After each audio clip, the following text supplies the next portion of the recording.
বন্দে মাতরম, যার অর্থ মা তোমার বন্দনা করি। ঋষি বঙ্কিমচন্দ্র চট্টোপাধ্যায়ের রচিত বন্দে মাতরম এমন একটি গান যা স্বাধীনতার সময়, স্বাধীনতার পূর্বে ব্রিটিশ শাসকদের ভিড় দাঁড়িয়ে দিয়েছিল। এই গানটি রচিত করেছিলেন ঋষি বঙ্কিমচন্দ্র চট্টোপাধ্যায় 1875 সনে।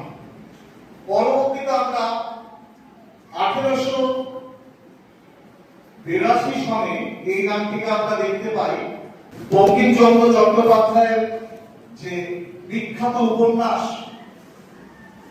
আনন্দমঠ, সেই উপন্যাসে এই গানটিকে সংযুক্ত করা হয়। আমরা সেই উপন্যাসে ভবানন্দ বলে এক চরিত্রের মুখে গানটি শুনতে পাই।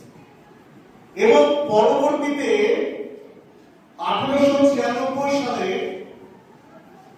কলকাতায় যখন কংগ্রেস অধিবেশন হয়েছিল, তখন বিশ্বকবি রবীন্দ্রনাথ ঠাকুর এই গানটিতে সুর দিয়ে গানটি গিয়েছিল।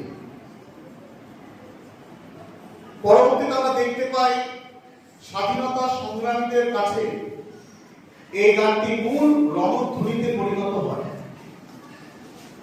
ব্রিটিশদের যে একটি গান ছিল গড সেভ দ্য কুইন, তার পাল্টা হিসাবে বঙ্কিমচন্দ্র চট্টোপাধ্যায় একটি দেশীয় খাঁটি মাতৃবন্দনা বন্দে মাতরম রচনা করেছিলেন।